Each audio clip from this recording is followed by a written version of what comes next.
Primera pel·lícula del cineasta J.C. Chandor, que relata 24 hores prèvies a l'esclat de la crisi econòmica, en aquest cas del 2008, en un gran banc, no diu quin, d'inversions. Jeremy Irons i Kevin Spacey encapçalen la llista d'actors d'aquest thriller, que el versió RAC1, recordem, va presentar, ho va fer en exclusiva abans d'ahir a l'Aribau Cines. Bé, avui volem parlar del que il·lustra aquesta pel·lícula, del que es veu, del que no es veu, del que no veu entendre, perquè hi ha coses que no les vam entendre, tot i que la pel·lícula ha vingut el Josep Vendera, que l'ha trobat fluixa de contingut, ho vol més elevat, això. Tot i que el Santiago em deia que és per gent com nosaltres. I jo dic, doncs jo no he entès coses, vull dir que... Hi ha coses que no s'entenien. Abans de res, anem a pam. Santiago Niño Becerra, catedràtic d'Estructura Econòmica de l'UQS i School of Management de l'Institut Químic de Sarrià, Universitat Ramon Llull. Professor, bona tarda. Hola, bona tarda. Benvingut. I el Joseph Isram, que és day trader i autor, entre d'altres, del llibre Ganar en la bolsa es posible. No sé com. Jo ho he intentat i no me n'he sortit. Ara és més fàcil que mai. Sí? El mètode Isram, de Plataforma Empresa. Josep, bona tarda. Benvinguts als dos. La xarxa està que bulla, esperant ansiosos aquest moment, Per començar, podeu definir, començaríem amb el professor Santiago Niño Becerra, què és margin call, què vol dir, què significa margin call? Bueno, margin call és un terme que jo sàpiga no té traducció a l'espanyol, no sé si... que jo sàpiga no té. Però bueno, el que està vinculat a aquest terme al concepte d'apalancament. És a dir, suposem un exemple que es veu més fàcil. Suposem una persona, un inversor, que està treballant amb $10,000 si té o amb $10,000 si té un apalancament de 1 a 100. És a dir, que el seu broker li deixa funcionar amb $100, amb 100 vegades més de la inversió que té posada. Llavors, quan arribi a tenir unes pèrdues de $9,000, li farà un margin call, és a dir, una trucada, perquè talli la seva posició per evitar les pèrdues. Diuen que és trucada de marge, no? Traduït? Bueno, ja per començar, que el Jofre un dia va venir al programa i ens ho va explicar, ens vas explicar per activa i per passiva què és l'apalancament, i nosaltres, que som uns rucs, no ho vaig entendre. Jo vaig pensar molt en tu la pel·lícula. Però em va passar com quan anava a l'escola, que la segona que t'ho explicaven, que et deia el professor, ho heu entès? I jo deia, sí. Ja diu sí per dir sí, perquè et deixi tranquil. Aleshores, del que ha explicat el professor Niño Becerra, això de l'apalancament, que tu ens ho vas explicar, però jo no vaig... Hi ha alguna manera de que ho expliqui, o sigui, que jo ho pugui entendre ja més per un, com diu a la pel·lícula, per un gos? Perro pequinès, va dir? No, per un golden retriever. Això. A veure. És efectivament el que diu el professor és imaginem que nosaltres pensem que una acció pot pujar demà, no? Que és molt d'imaginar ara mateix, però bueno, imaginem-ho. Aleshores, nosaltres tenim 10.000 euros. Sí. I diem, bueno, jo com que estic molt segur que això pujarà, vaig a una agència de valors, un intermediari financer, que em deixi comprar per més del que jo puc comprar, sense aval, sense nòmina, sense res. Perdona, i això es pot fer? Això es pot fer. Qualsevol persona del carrer ho pot fer des de casa seva. Va allà, obre un compte i amb aquests 10.000 euros en accions espanyoles, per exemple, el que tenim més proper, pot comprar fins a 100.000 euros. És a dir, si nosaltres pensem que Telefònica, perquè jo parlo molt per telèfon, doncs pujarà, doncs puc comprar fins a 100.000 euros d'accions de Telefònica. O vendre. És a dir... Però si no les tinc, com les venc? Si jo penso que això... Si jo ara, a l'acabar d'escoltar el professor, dic, ui, això se'n va, el món se'n va a zero. Amb el professor ja fa temps que se'n va a zero, fa temps ja, que ho va pronosticant. Doncs és possible que jo digui, mira, com que jo penso que això se'n va al desastre, doncs jo vull vendre telefòniques i vull vendre accions per valor de 100.000 euros de telefòniques. Busco algú que me les deixi, que l'intermediari s'encarrega de fer-ho, i jo les venc sense tenir. Que baixa la telefònica, les compro, guanyo i torno les accions. Que puja, les compro, perdo i torno les accions. I aleshores hi ha un marge que és d'alarma, per entendre'ns? Jo tinc 10.000 euros de garantia. No puc, abans de que arribi la meva garantia, que és abans del 90%, normalment acostuma a ser el 65% de que jo perdi la meva garantia, ja t'avisen de dir, cuidao, que si no no aportes més garanties, et tancarem la posició. I això és el margin call, el que ensenya aquesta pel·lícula, que és una pràctica utilitzada a diari per tot el petit accionista i gran fons d'inversió. Però com pot ser que tu venguis o compris accions que no tens... Amb diners. Exacte, o sigui, que no tens. Ni tens els diners, ni tens les accions. Perquè és part del sistema. Ara mateix... Però aquest sistema, aleshores... Només un apunt, Santiago. Un apunt és que ara mateix, amb 4 empreses de la borsa espanyola, només 4, hi ha 2.200 milions d'accions venudes sense tenir. 2.200 milions. Aquest exemple de deixa'm 2.200 milions d'accions venudes sense tenir, només amb 4 accions de la borsa espanyola. Però què vol dir això, venudes sense tenir? Pues venudes i... Que no estan pagades? No, que no les té. Qui les ha venut no les té. A veure, totes aquestes pràctiques, el que diu la pel·lícula, el que hem comentat aquí tantes vegades, el que fan els bancs, el que han fet els brokers, vull dir, ara, a dia 20 d'octubre de l'any 2011, ens pot semblar una bestiesa. Però Espanya ha ido bien i el mundo ha ido bien perquè s'ha fet això. No, si això surt a la pel·lícula, que hi ha un dels que treballen que diu, si no fuera por nosotros, estos no tendrían ni casas ni coses. És que aquesta és la realitat. És a dir, estem criticant alguna que ens ha servit perquè ens ha donat el que volíem. Però algunes persones han enverinat, Tot això han enverinat, perquè ara no saben... Los daños no poden ni pagar-ho. Los daños colaterales. Clar. Però a veure, però és que això ha sigut així. Digui, perdona. No, i ara, evidentment, hi ha un grapat de deute bilionària, no milionària, bilionària, que no es pot pagar ni es podrà pagar mai. Diners que no existeixen. Però, un moment, a la pel·lícula hi ha un moment que el Jeremy Irons, dic els actors per... El cap de l'empresa, allò que és un banc o és una empresa d'inversions, la firma... És Lehman Brothers, és un banc d'inversió... Digue-ho clar. És Lehman Brothers, és un banc d'inversió que té 107 anys d'història, tenia, perquè ja no existeix, i que és la demostració, jo cada curs els hi poso als meus alumnes com a exemple, que és la demostració que la inversió en borsa no existeix. Existeix l'especulació en borsa, però no la inversió en borsa. Perquè ell perdó, per situar punts, ell diu, en un moment de la pel·lícula, cap al final, que diu, això s'ha fet sempre, i fa un repàs de les crisis d'anys, del 29 al 30... Es fa diari. O sigui, si algú tan, entre cometes, amb carinyo, matats com nosaltres, podem especular amb 10 vegades el nostre capital sense demanar-nos cap garantia... Però com s'autoritza, això? Sí, però perquè és part del joc. Però no ho tens. S'autoritza perquè nosaltres generem... Perdó un moment. Com s'autoritza que una persona amb un tros de plàstic i un password vagi a un caixer automàtic i li donin diners? Com s'autoritza perquè no tens el teu compte... No, jo agafo, robo la tarja, aconsegueixo el password, vas al caixer i m'ho dones. Però el banc sí, si tens... O sigui, si ho tens lligat, el banc t'avisa, et diu, que t'estan... Toni, jo tinc els diners a la butxaca. Però un moment, a veure, parlant de la tarja, no? Perquè ja que posem l'exemple. És a dir, la tarja, el banc, ara, no abans, perquè a mi m'havien arribat a enviar targes que deia, però jo amb aquest banc ni treballo, i m'enviaven targes que aquest tio, me la regalaven. Però la tarja, en principi, el banc te la dona si tu tens una compta bancària i tu cada mes liquides aquella tarja, si no, no te la dones. S'autoritza perquè si nosaltres tenim 10.000 euros cadascú, només podrem pagar unes comissions sobre 10.000 euros, el 0,1% sobre 10.000.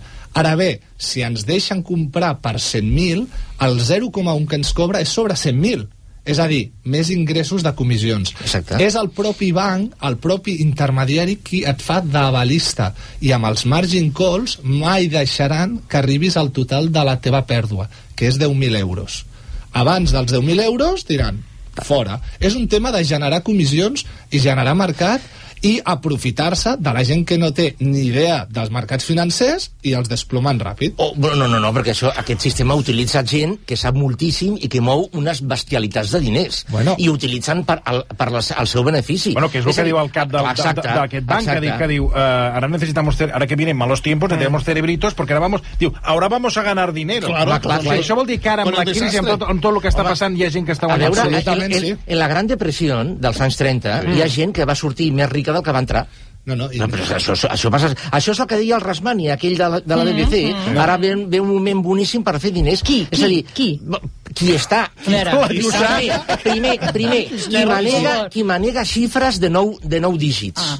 I segon, qui està ficat a dins de l'ajo, evidentment.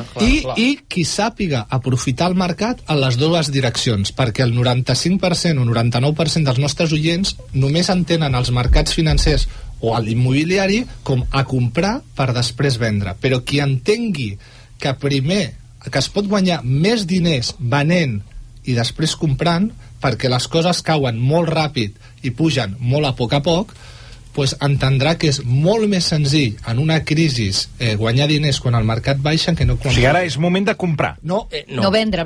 Ara és un moment... Però vendre, però si no et donen res.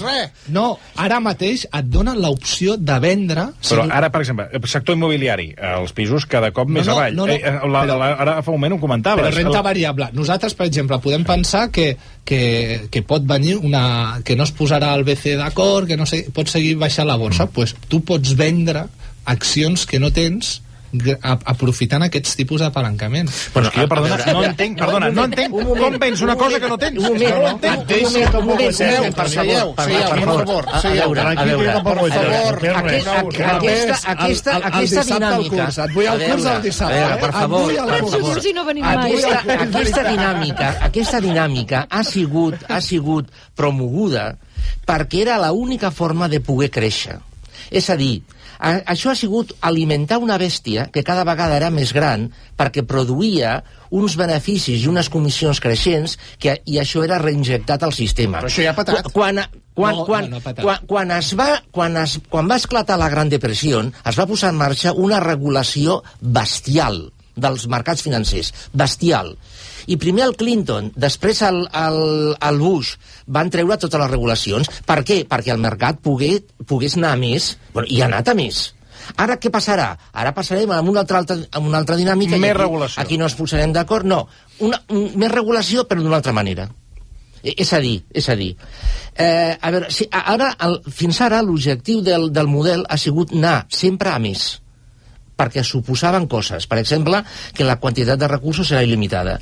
Ara ja s'ha vist que no, amb la qual evidentment, s'ha d'anar a fabricar, a fer allò que sigui necessari.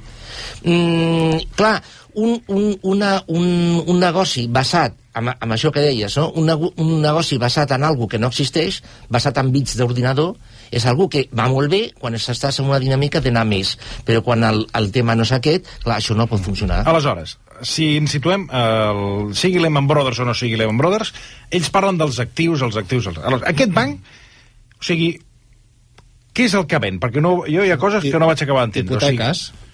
Ells estimaven... Hipoteques o lo que sea. Les cèdules, ells compraven... Què compraven? Hipoteques. Paquets. El que passa és que la gent... Però, un moment, a veure, fem el circuit perquè em perdo. Ells a què li compren l'hipoteca? A un altre banc? A la gent, a l'altre banc. El que passa és que quan la gent... Empaquetadores. Quan la gent no va... Però és que tampoc ho vaig entendre, això, perquè ells feien paquets a 30 anys, te meto un lote. Lotes.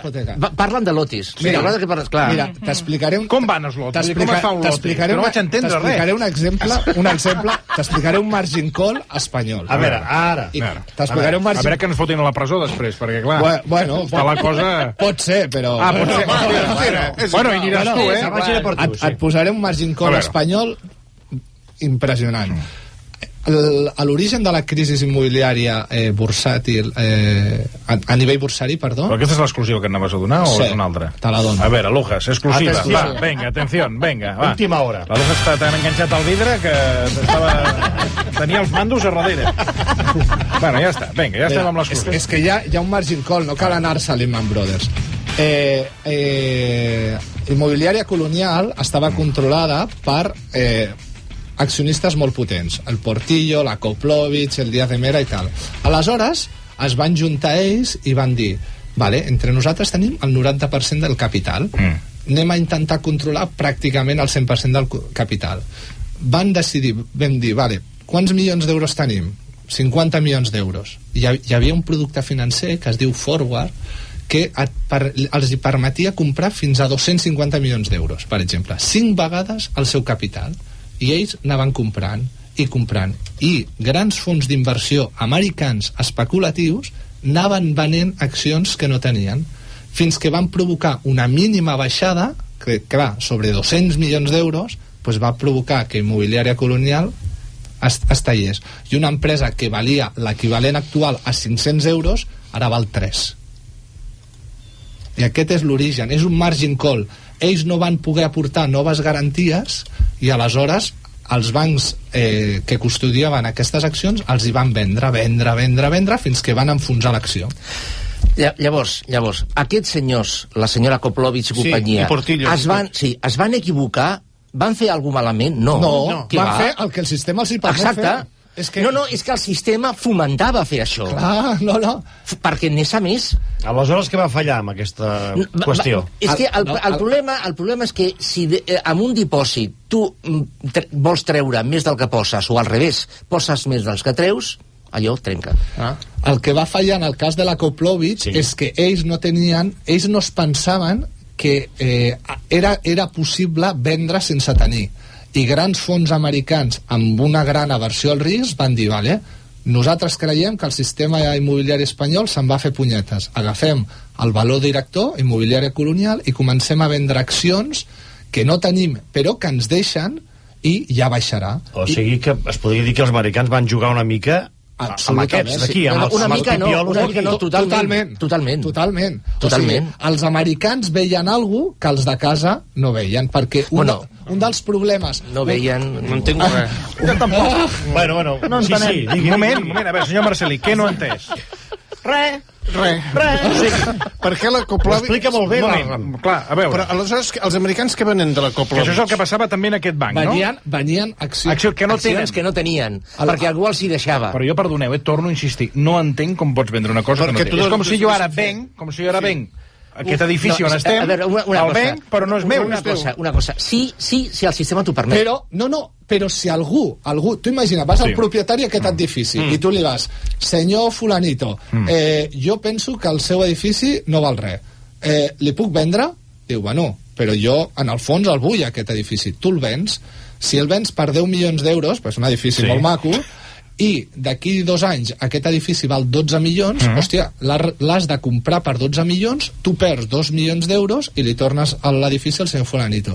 Que se'n va a 6 milions d'euros, tu el compres per 6 milions d'euros, li tornes l'edifici i guanyes 4 milions. Però saps què passa? Nosaltres som com antics i entenem que comprar i vendre s'ha de fer amb uns papers i signar unes coses. Ara sí, la veritat, és la diferència entre el 90 o 95% de la gent que amb aquesta crisi pot perdre en renta variable perquè només entén que pot comprar i després vendre. No entén que es pot vendre i després Però jo no puc vendre't una cosa que no és meva. Sí, perquè te la deixen. Si te la deixen. Jo ara tinc 5 accions. Te la deixen segur. Te la deixen, home, perquè hi ha una comissió per mig. Hi ha una comissió gratis. Jo puc vendre... Perdoni, no és gratis. Jo ara puc vendre Mira, o comprar accions, perdonin, del Santander. Nosaltres podem obrir... Jo que no tinc res a veure amb el Santander. Si t'ho deixen, nosaltres podríem obrir ara mateix a l'ordinador i des d'aquí, en directe, podríem vendre alguna que no tenim. Què diu ara? Va, home, va. Fem-ho. Però t'ho ha de deixar algú. Posa't allà, Montserrat, surt d'aquí. Jo marxo, no vull saber res. No, anirem a l'ordinador del Josep. Però, Toni, un moment, perquè aquest va un ritme del segle XIX. No sé si ens donarà temps, està un moment, Toni, fem-ho, però el Pato va pel Josep, Però quin Pato? Bueno, el Pato que... Què hem de posar, 10 euros? Però ens donaràs alguna Jo no tinc cèntims. Bueno, mentrestant, aprofito per fer més preguntes sobre la pel·lícula al professor Santiago Niño. Escolta, hi ha una cosa que em va cridar molt l'atenció, i és que dos dels que estan a control de risc, que són un d'ells és el que detecta la crisi, no és economista, sinó que ell diu que és enginyer aeroespacial. Sí. I un altre també diu que ell també és enginyer i que no és economista. Sí, clar que sí. Bueno, clar que sí. Jo pensava que s'havia de ser economista per dedicar-se a això. Aquests senyors són analistes. I l'enginyer aeroespacial ho diu molt bé. Diu, al final, el treball és sumar coses. Sumar coses calculant això o sumar coses calculant resistències de materials d'avions. El que passa és que aquí paguen més És a dir, estava treballant allà perquè cobrava més, punto pelota. Perquè un anàlisi, vull dir, un enginyer, sobretot un enginyer, pot calcular qualsevol cosa, perquè és un calculista. Clar, hi ha un moment que ho diu, i els números, m'és igual que comptar una cosa que comptar una altra. El que sí és cert és que a l'operativa del dia a dia no s'utilitzen tant tipus de càlculs com mostra la pel·lícula, O sigui, sí que hi ha moltes referències tècniques i estadístiques, però en cap cas aquests graus matemàtics, perquè al final te n'adones que és un error matemàtic el que fan. Tot aquest...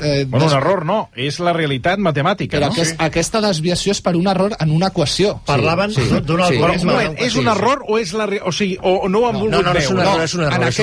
En aquell cas és un error en una equació matemàtica, el qual és més greu. És el mateix que va passar amb aquell fons famós de Long Term Capital Management, que a l'any, em sembla que va ser l'any 95 o 96, que inclús va tenir d'intervenir la Reserva Federal a través d'altres bancs. Va ser un error. Però quan dius un error de càlcul d'una fórmula matemàtica, què vols dir? Vull dir que és un error que perdura, perquè aquí hi ha un control de risc, aquí en principi això és com els bancs que finalment acaben detenint i posant a la presó el broker, i diuen que hi ha un error i li carreguen el mort al broker. Que no, això és una altra història. Home, però això ho hem viscut al crèdit... Al UBS i tot això, no? Què vols que venem? Què vols que venem? Que el sistema ens deixa. Què venem? Telefòniques, i a veure si demà baixa.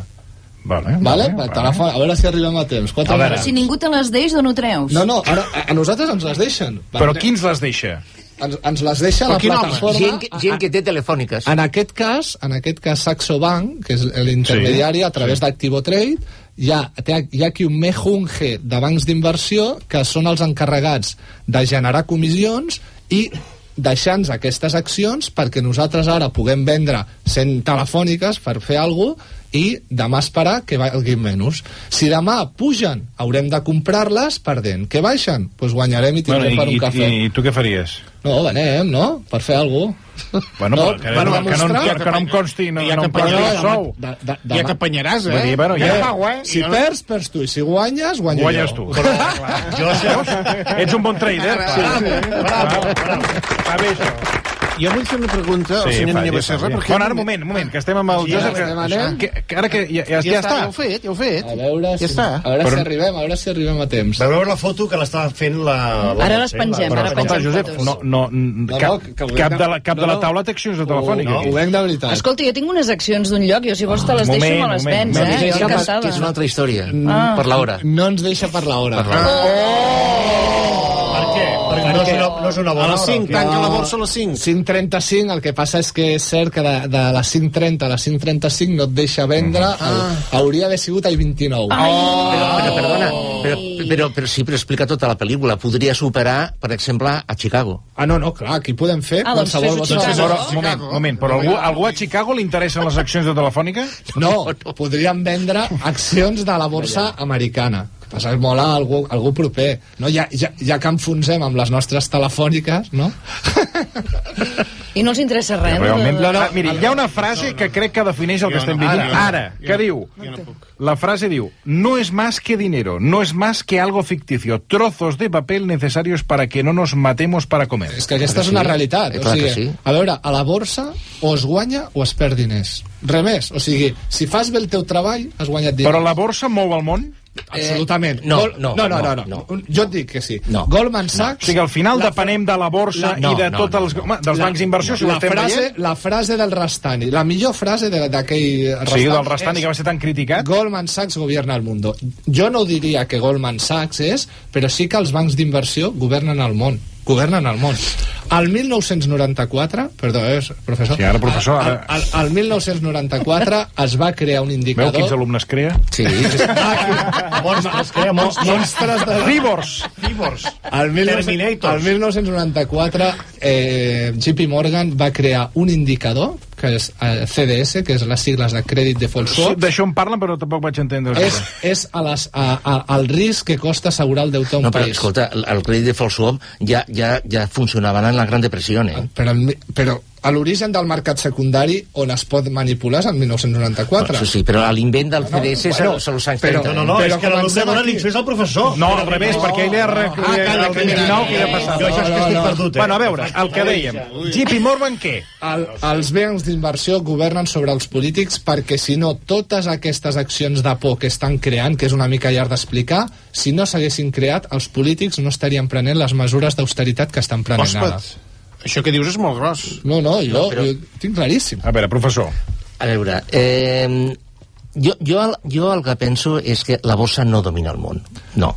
És un consorci... O sigui, el que, en el fons, en altres paraules, Eisenhower va dir el consorci industrial militar. És a dir, és el consorci financer, és a dir, el poder financer. I aquí fiquem deute, fiquem mercats de valors, fiquem bancs. És aquest poder financer que ara sí que realment té el poder del món. I és absolutament cert de que aquest poder està per damunt de polítics, per damunt de governs, per damunt de representants populars, per damunt de democràcia, etc etc. O sigui, la democràcia real, per exemple, la real democràcia no va ser que una persona pugui posar un paper en una urna. No, això no és la democràcia. La democràcia real va arribar quan qualsevol va poder entrar en una oficina bancària i demanar un crèdit per comprar-se un BMW Sèrie 3. Aquesta va ser la real democràcia. No cal oblidar que a Espanya hi ha 9 milions d'espanyols i tots els d'aquesta taula, ho sapigueu o no, estan els vostres diners als mercats financers, i si els mercats financers no són favorables, la vostra capacitat de consum, ja sigui via fons d'inversió, pla de pensions o accions directament, serà menor. Si és menor capacitat de consumir i de que el sistema es reactivi. A Espanya es negocien 3.000 milions d'euros al dia i el que es negocia a Espanya en 200 dies es negocia als Estats Units amb 2. Vale, o sigui... Bueno, doncs aleshores sí que la borsa governa el món, jo ho tinc claríssim. No, sí, però... Bueno, i que els grups d'inversió també... La borsa està dominada, o sigui, la borsa està governada per aquest consorci financer que està darrere. Per aquest consorci financer, totalment. Perquè aquest consorci financer canvia el que vol a dins de la borsa. Totalment, però que ja formen part d'ella. O sigui, aleshores, a la pel·lícula que surt aquest banc, que el Joseph el situa com el Lehman Brothers... Lehman Brothers, que un dijous a la tarda valia $60, el dia següent $30, va passar el cap de setmana i va valer $3. O sigui, un banc amb 48 hores va passar des de $60 a $3. O sigui que la borsa a llarg termini no sempre puja.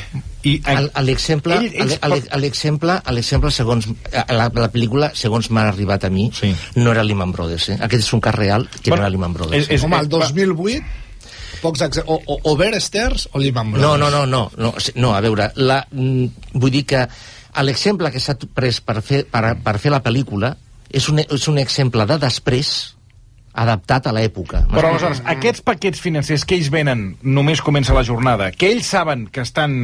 que són bruts, que és porqueria, que és porqueria. Porqueria vol dir que no val res allò que estan venent, no? No, que val menys algú, que val menys perquè algú compra. Clar.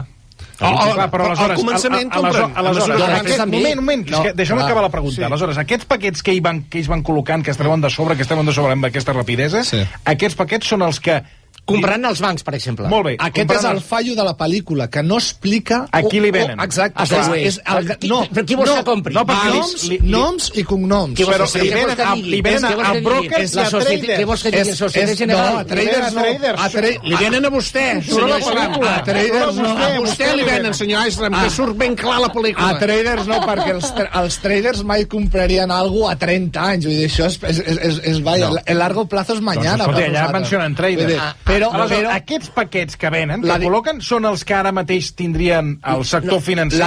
Sí, són els actius aquests que ara no valen res. És a dir, perdó. És a dir, ara, el tema és el següent. Per exemple, quan li diu, te vendo 1 a 65, què vol dir això? Que per $1 li ven per 65 centaus, per treure alguna cosa. Aquest paquet, en total, pot ser de $200 milions. Aquest paquet va al banc X i el comptabilitza per al valor que el compra. El problema és que ara aquest paquet ja no val 65 centaus, val encara menys.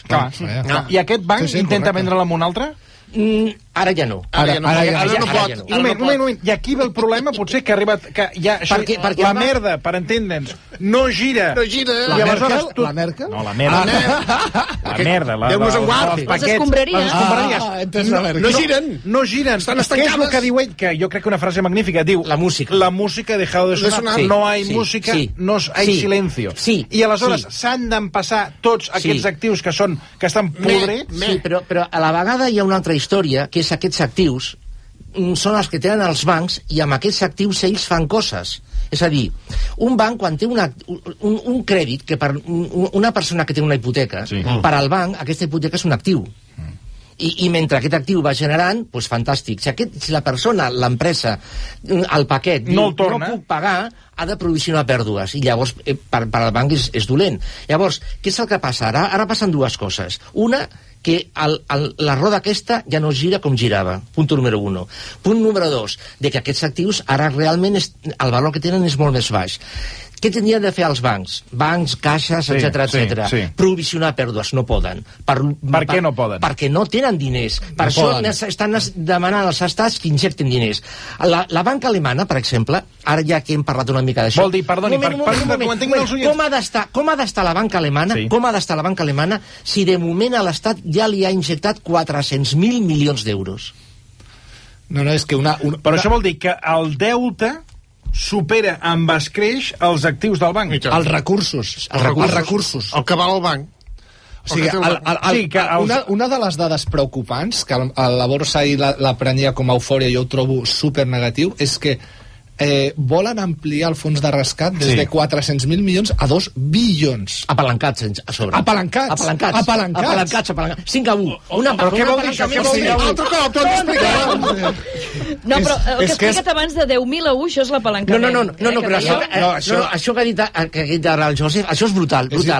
És a dir, volen utilitzar un fons per rescatar a bancs amb problemes amb diners que obtenen d'un apalancament. Però això el Sarkozy i la Merkel, i després em diuen a mi especulador. Increïble. O sigui, perdonin, volen rescatar bancs he d'anar a publicitat. amb diners tòxics. Amb diners que no hi són. Amb diners que no hi són. Bueno, però és que, a veure, és que els diners... Bueno, no hi són, però els diners, com diu, és paper. Per tant, això, la pregunta és, es pot anar al Banc Central Europeu? No, és que en realitat no és ni paper, són bits d'ordinador. No és ni paper, són bits d'ordinador. Però se li dona la màquina... Sí, però nosaltres aquí si venem alguna cosa no ens donen res, són números, ens ho creiem. Aquí no surt res, si venem les telefòniques aquestes sense tenir-les, ningú ens diu res, no? Nosaltres hem venut alguna cosa que només d'aquella operació ens demanaven el 10% de garantia. Però aleshores, perdoni, si per exemple suposem que la Merkel i el Sarkozy tiren endavant això i amplien el fons de rescat de 400.000 milions d'euros a 2 bilions d'euros... És el que somia tot gran especulador, però gran. Però això estabilitzaria l'economia? No, encara faria falta més, una mica més. A curt termini sí, i a termini no. Però potser és la solució. No, és la solució temporal. Això per comprar temps. Però aquests diners d'on surten? No, és que no surten. No surten. Però aleshores, perdoni, és que no existeix res. No!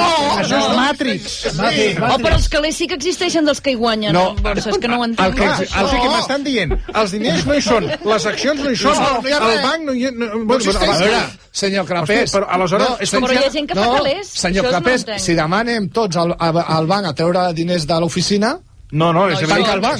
Doncs és això, no hi són. Els diners no hi són. Si la gent que es pensa que té 10.000 euros a la seva compte corrent no els té. A veure, un moment. Una dada molt fàcil d'entendre. Una dada molt fàcil d'entendre. De mitja, és a dir, no agafen un dia, de mitja, agafen un període de temps, no sé, mesos. La quantitat de diners que físicament el sistema financer té a les seves cambres acuirassades és només el 2% dels dipòsits. El 2%? I on són els altres diners? No, és que no estan por ahí, invertits. Invertits. Pues amb accions, amb actius, amb deutes, amb... O sigui, el banc... És que el problema és que la gent es pensava que el banc era amic seu. Exacte. És que t'ho deien, a les anuncis t'ho deien. És que s'ho pensava. Tu banco amigo! Tu banco amigo! No, és que el meu amic, el senyor de l'oficina, em deixa els diners. A veure, si jo em vull comprar aquest edifici per 10 milions d'euros, encara que vagi a l'oficina i em deixin els diners, jo haig de ser conscient que no podré pagar la quota. M'entens? Aleshores, la gent, el problema és, comencem per mirar-nos el malic, acceptem que ens hem pensat una cosa que era irreal. El banc només existeix per una cosa, per guanyar diners, per prestar diners més car del que ingressen. M'entens? I ja està. I el banc tenir els diners a la vista no serveix per res. Sí, però el banc ara es troba que no té diners. Ara, exacte, per fer el RUC. Però clar, no té diners per què? No té diners per... No, a veure, el principal problema no és aquest, El principal problema del banc no és que no tingui diners. El principal problema que té és que té uns actius que valen, en realitat, molt menys del valor comptable que tenen. Per això, per exemple, què ha dit el senyor Ron del Popular i el senyor Botín del Santander, etc. Que no s'ha d'analitzar tot el deute, que la deuta grega només, que la resta no. Per què? Perquè, evidentment, tota la deuta val molt menys del valor comptable que té. Per què s'està esperant tant a que Grècia presenti un default? Qui pot pagar un préstec al 22%? Qui el pot pagar? Ningú? Que ho solucionin ja, però com que els màxims interessats són els bancs francesos i alemans, estirem-ho el màxim possible.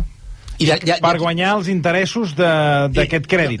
Per tancar posicions de cara al futur. I que les ajudes primeres intenti salvar el màxim possible bancs alemans i francesos. És a dir, el pitjor que li pot passar a un banc, el pitjor, es que va ser un senyor que digui, oiga, no puedo pagar, no le voy a pagar porque no puedo. Això és el pitjor que li pot passar. Home, però això està passant, no? No, a veure, si és un senyor que li deu 10.000 euros, tal. És a dir, per una deuta important, el banc farà el que sigui per dir, no diga esto, no, calli, no diga esto. Perquè si diu això i llavors diu això i ho continua dient, ha de provisionar pèrdues. I no té diners al banc per provisionar. Aquest és el principal problema, que els actius no valen. O sigui que tenim un poder sobre el banc, nosaltres. Lenin als anys 20 ja va dir-ho. Si volem enfonsar el capitalisme, el que tenim de fer és anar als bancs i treure els diners. Fem-ho. Ets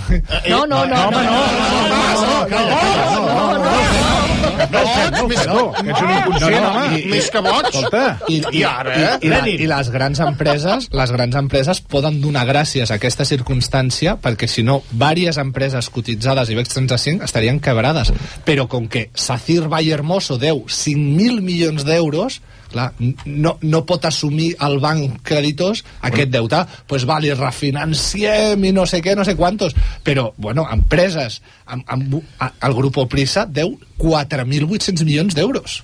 Que està, perdona, hi ha un grup d'inversió que hi ha entrat, que és el que comenta el grup Liberty. Però 4.800, com es pot permetre que un grup arribi a aquest nivell de deute? Com ha arribat això? Si només les despeses financeres... Perquè està arreglat 3, com es pot permetre que caixes i les caixes que han estat intervingudes arribessin a les... Perquè era negoci, perquè si no es generava PIB, perquè si no es venien cases, perquè si no es venien cotxes, etc. Bueno, el que diuen a la pel·lícula...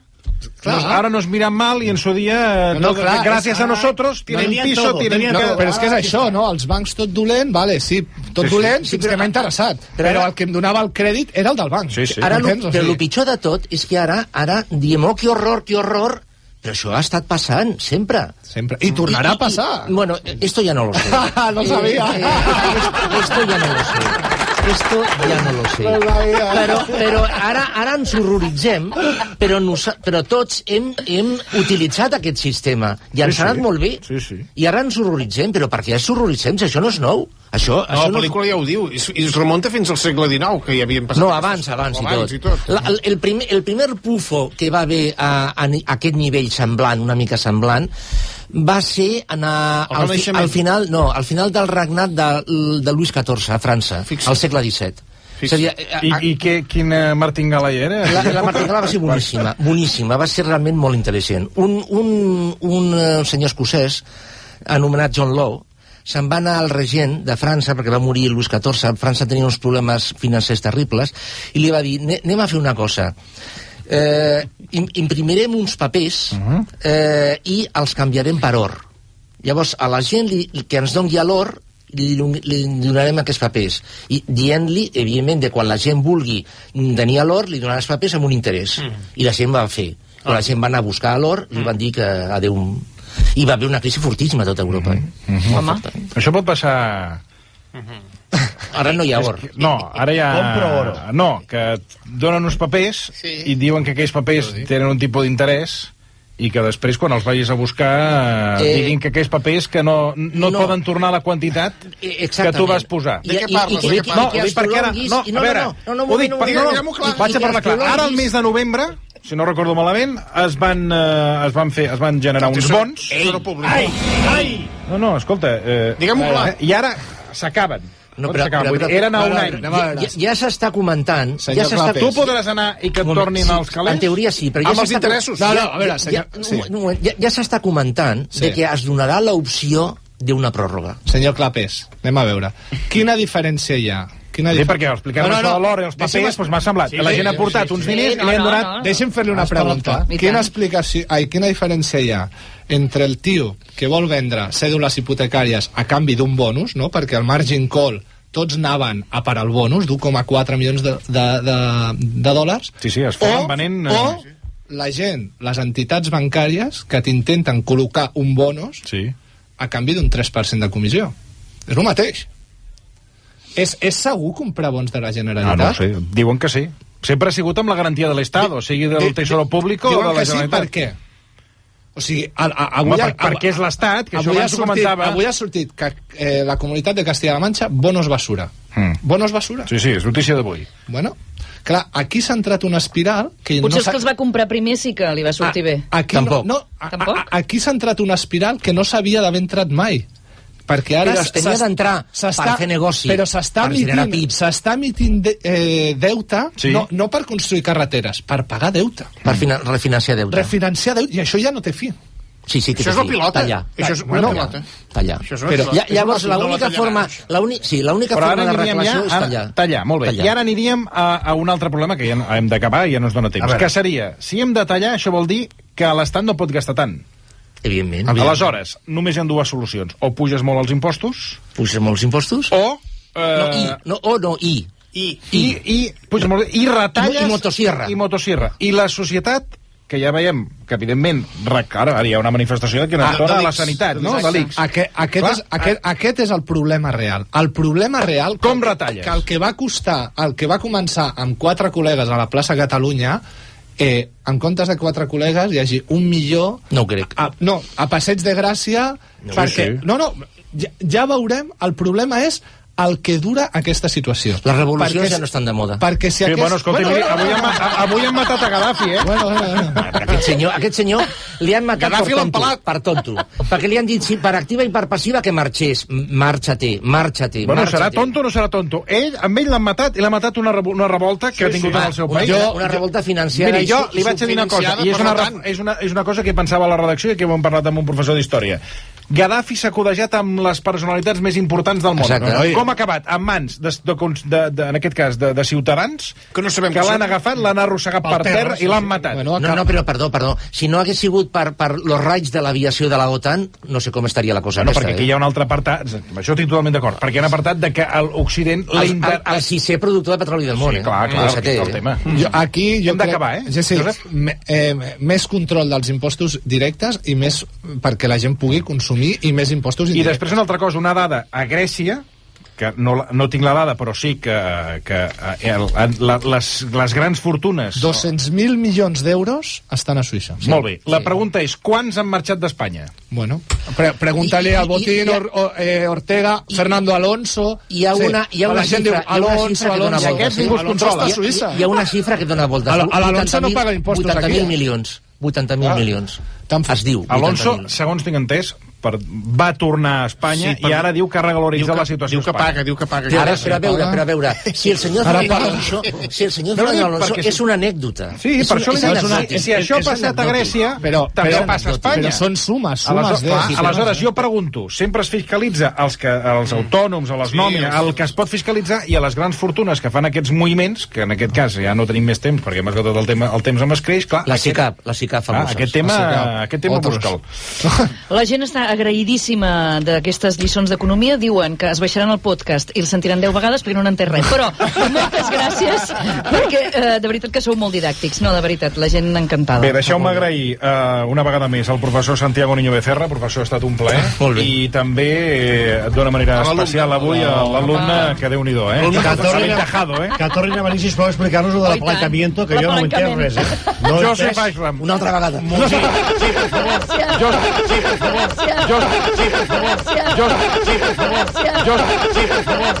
Té un apalancament de 1 a 100.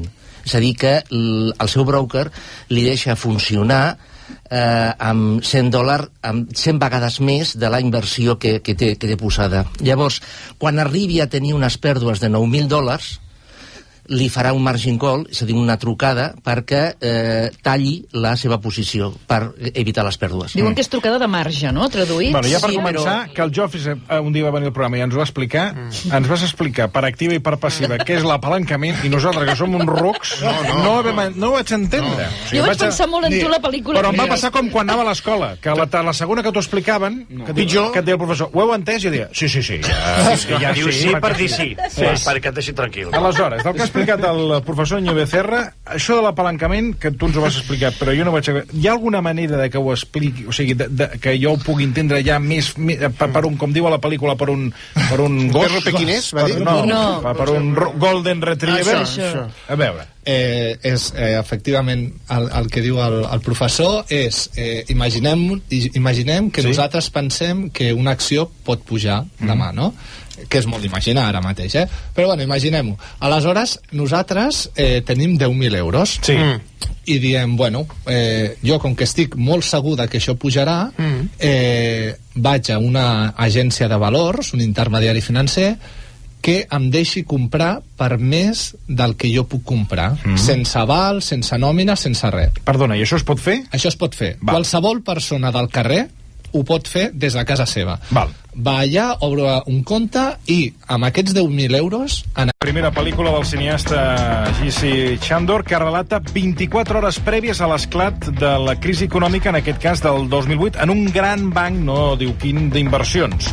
Jeremy Irons i Kevin Spacey encapçalen la llista d'actors d'aquest thriller, que el versió RAC1, recordem, va presentar, ho va fer en exclusiva abans d'ahir a l'arribar als cines. Bé, avui volem parlar del que il·lustra aquesta pel·lícula, del que es veu, del que no es veu, del que no veu entendre, perquè hi ha coses que no les vam entendre, tot i que la pel·lícula ha vingut al Joseph Vendera, que l'ha trobat fluixa contingut, ho vol més elevat, això. Tot i que el Santiago em deia que és per gent com nosaltres, i jo dic, doncs jo no he entès coses, vull dir que... Hi ha coses que no s'entenien. Abans de res, anem a pam. Santiago Niño Becerra, catedràtic d'Estructura Econòmica de l'UQS i School of Management de l'Institut Químic de Sarrià, Universitat Ramon Llull. Professor, bona tarda. Hola, bona tarda. Benvingut. I el Joseph Eichram, que és day trader i autor, entre d'altres, del llibre Ganar en la bolsa es posible. No sé com.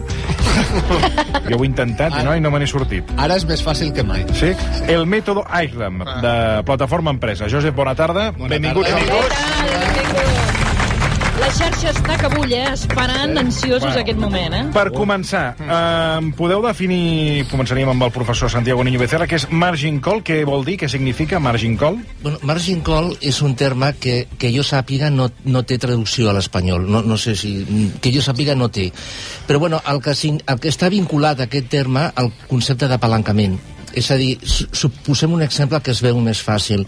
Suposem una persona, un inversor, que està treballant amb $1.000 i té un... o amb $10.000 si... Ara mateix... Però aquest sistema, aleshores... Només un apunt, Santiago. Un apunt és que ara mateix, amb 4 empreses de la borsa espanyola, només 4, hi ha 2.200 milions d'accions venudes sense tenir.